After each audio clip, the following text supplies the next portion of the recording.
বন্ধুরা, আজ আমরা জানবো যে আপনি কিভাবে ফরএভার অর্ডার লাগাবেন ডনের মাধ্যমে। ঠিক আছে, যে কোনো একটা ইকুইটিতে কিংবা এফএনওর কন্ট্রাক্টের মধ্যে। ঠিক আছে, তো এখানে আপনি ইকুইটিতে এবং এফএনওর কন্ট্রাক্টের মধ্যেই ফরএভার অর্ডার লাগাতে পারেন। বাইং সেলিং কিভাবে করতে হবে, তার জন্য কি কি শর্ত আছে সেটাও জানবো। ঠিক আছে, সবার প্রথমে যদি বলা হয় আমরা ইকুইটি কিভাবে বাই করতে হয় সেল করতে হয় সেটা জেনে নিই। তো তার জন্য আমাদের কি করতে হবে, এখানে সার্চের অপশনে ক্লিক করে সেই স্টকটাকে সার্চ করে নিতে হবে। যেমন আমরা এখানে ক্লিক করে দিলাম এবং লিখে দিলাম এইচডিএফসি ব্যাঙ্ক। ঠিক আছে, তো এইচডিএফসি ব্যাঙ্ক লিখে আমরা সার্চ করে দিলাম। তো এইচডিএফসি ব্যাঙ্কের যে স্টকসটা আছে সেটা আমরা এখানে ক্লিক করে ওপেন করে দিলাম। ঠিক আছে, তো এখানে যেই না আমরা ক্লিক করলাম তো এইচডিএফসির ব্যাঙ্কের যে স্টকটা আছে সেটা চলে এসেছে।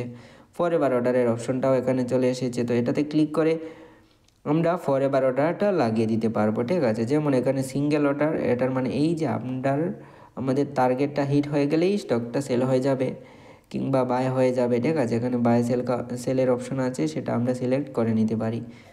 তারপর হলো অসিও অর্ডার। অসিও অর্ডারে কি হবে, আমরা দুইটা অর্ডার একসাথে লাগাতে পারি। একটা হলো বাইয়ের এবং আরেকটা হলো সেলের। ঠিক আছে, যেমন বাইয়ের নয়, দুটোই সেলেরই কিংবা দুটোই বাইয়েরই হবে, কিন্তু স্টপ লসও আমরা লাগিয়ে দিতে পারি যে এতটুকু নিচে আসলেই এটা অটোমেটিক্যালি সেল হয়ে যাওয়া উচিত কিংবা এতটুকু উপরে আসলেই এটা সেল হয়ে যাওয়া উচিত। ঠিক আছে, এবং দ্বিতীয় বিষয়টা হলো এই যে আপনি যদি সেল করার ইচ্ছে রাখেন তাহলে আপনাকে কি করতে হবে, আপনার ডিমেট অ্যাকাউন্টটাতে ডিডিপিআই অন করে রাখতে হবে। কেননা টিপিনের থ্রু ওটিপি জেনারেট করে স্টক সেল হয়, তো আমরা সেই ক্ষেত্রে আমরা শেয়ারগুলো সেল করতে পারবো না, তাই ডিডিপিআই অন করে রাখতে হবে আমাদের।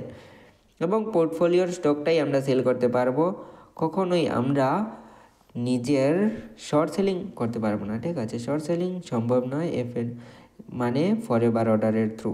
ঠিক আছে, তারপর যেমন আমরা কন্ট্রাক্টগুলো যদি যে কোনো একটা কন্ট্রাক্ট যদি আমরা বাই সেল করতে চাই, ঠিক আছে, তাহলে সেটা কিভাবে করব সেটা জেনে নিই।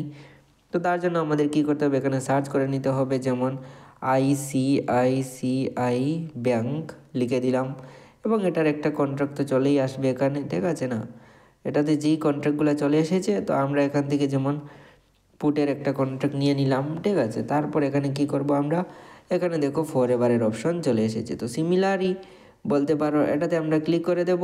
তো এই কন্ট্রাক্টটাও আমরা বাই করে নিতে পারি, সেল করে নিতে পারি। ঠিক আছে, এখান থেকে আমরা ওসি অর্ডারও লাগিয়ে দিতে পারি। তো সিমিলার ইকুইটির ক্ষেত্রে যেভাবে সেইভাবেই এখানেও। ঠিক আছে, তার জন্য আমাদের শুধু ইকুইটি এবং কন্ট্রাক্ট চেঞ্জ করতে হবে। ঠিক আছে, ইকুইটির ক্ষেত্রে ইকুইটি সার্চ করতে হবে, কন্ট্রাক্টের ক্ষেত্রে সেই কন্ট্রাক্ট পার্টিকুলার সার্চ করে নিতে হবে।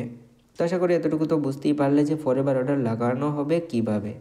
তারপর বন্ধুরা, এখানে দেখো একটা অর্ডারের অপশন আছে। ঠিক আছে, এই অর্ডারের অপশনে ক্লিক করে আপনি সেই সকল অর্ডারগুলো দেখতে পারেন, আপনি কতগুলো অর্ডার লাগিয়েছেন, কতগুলো অর্ডার এক্সিকিউট হয়েছে, কতগুলো অর্ডার ক্যান্সেল হয়েছে। ঠিক আছে, তো এই অর্ডারের মধ্যে ক্লিক করে দেবেন। তারপর এখানে দেখো একটা ফরএভারের অপশন চলে এসেছে। তো এই ফরএভারের মধ্যে ক্লিক করে দেওয়ার পর দেখবে এখানে অনেকগুলো অপশন চলে আসবে। ঠিক আছে, যেমন এখানের মধ্যে ফরএভারের অপশন, এখানে স্টার্ট ফরএভার অর্ডারের অপশন। ঠিক আছে, তো এটাতে আমরা ক্লিক করে এখানে সার্চ করে সেই স্টকটাকে কিংবা কন্ট্রাক্টটাকে এখানে অ্যাড করে ফরএভার অর্ডারে লাগিয়ে দিতে পারি। ঠিক আছে বন্ধুরা, তো আশা করি বুঝতেই পারলে যে কীভাবে ফরএভার অর্ডার লাগাতে হয় ডনের মধ্যে। তো আপনি যদি নিজের ডিমেট অ্যাকাউন্ট ডনের মধ্যে ওপেন করে না থাকেন তাহলে আমি ডিসক্রিপশন বক্সে লিঙ্ক দিয়ে দেবো, সেখান থেকে আপনি ফ্রিতে নিজের ডিমেট অ্যাকাউন্টটা ওপেন করে নিতে পারেন।